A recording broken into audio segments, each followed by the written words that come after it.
Olá! Hoje a gente vai conversar sobre uma expressão interessante, né? Que aparece bastante no mundo jurídico. Cherry picking. Isso mesmo. Parece simples, mas tem um peso. Exato. E para guiar a nossa conversa, a gente tem aqui um trecho muito bom da professora Ana Paula Gomes, que é doutora em Direito. Uma ótima fonte. Nossa missão aqui é tentar entender, assim, o que é isso de verdade, por que é importante e como a gente vê isso acontecendo. Certo. Então, vamos lá. A tradução literal, né? Cherry picking seria apanhar cerejas. Soa até meio bucólico, né? Pois é, parece inofensivo. Mas no direito, o sentido é outro. Qual seria, então? Olha, a metáfora é justamente o ponto-chave.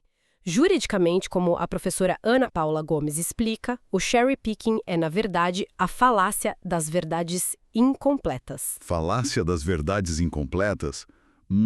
É. Basicamente, é uma forma, assim, até sofisticada, né? De supressão de evidências. Supressão.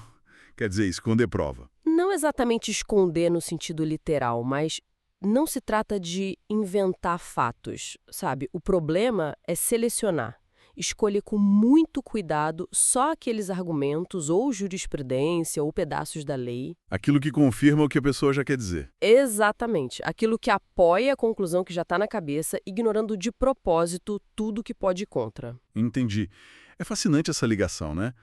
Entre, sei lá, colher fruta e um vício de argumentação. Essa ideia de verdade incompleta parece central, então. Totalmente. Quer dizer que o problema maior não é nem a mentira direta, mas construir uma história que até parece verdadeira, só que é enganosa porque faltam partes. Perfeito. É isso.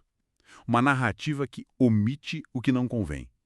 E como isso aparece na prática jurídica que você perguntou? Isso como a fonte descreve. Bom, a fonte descreve como um perder-se em argumentos ideológicos. A ideologia. Sim.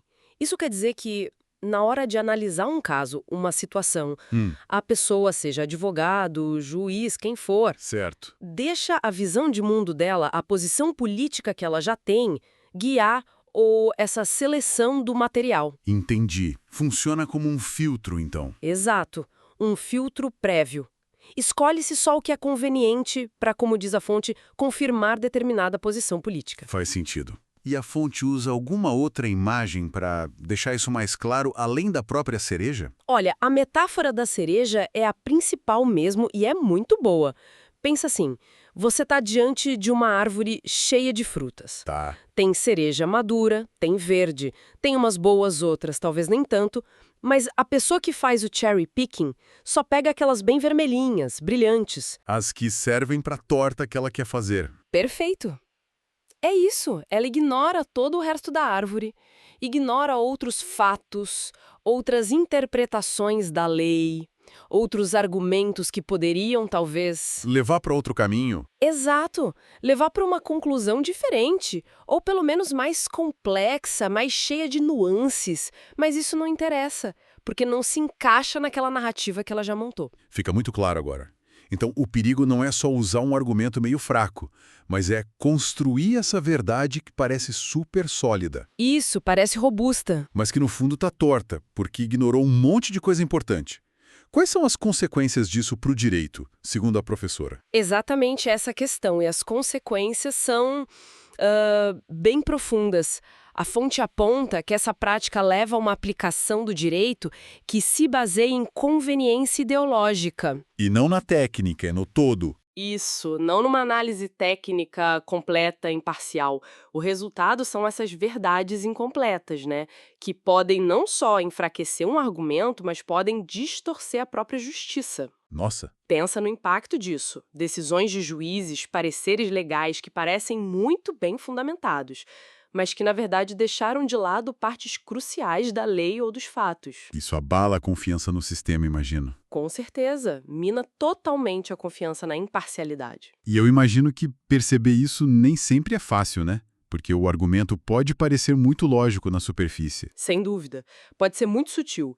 A seleção pode ser feita de um jeito que tudo parece fazer sentido internamente, sabe? Uhum. Só quem conhece muito bem todo o pomar de informações, digamos assim, todas as leis, os fatos relevantes, as interpretações possíveis, é que consegue sacar que algumas cerejas inconvenientes ficaram de fora. Entendi. É preciso conhecer o contexto todo. Exato! Se a gente conecta isso ao quadro geral, né, percebe como essa supressão de evidências, mesmo que metafórica, compromete a integridade da análise jurídica. Não é só um errinho de método. Pode ser uma ferramenta. Pode ser uma forma de usar o direito para outros fins, para fins particulares. Nossa, isso realmente muda o jeito de olhar para um argumento jurídico, né? De avaliar. Muda sim. E isso, acho, leva a gente para uma reflexão final interessante que a própria discussão aqui sugere. Qual seria? Fica a pergunta, né?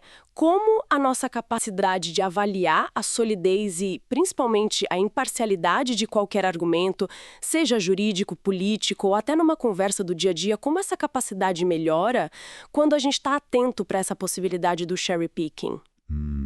Interessante. Reconhecer quando alguém está só colhendo as cerejas que interessam. Talvez seja uma ferramenta poderosa para a gente não aceitar essas verdades incompletas como se fossem a história toda, né?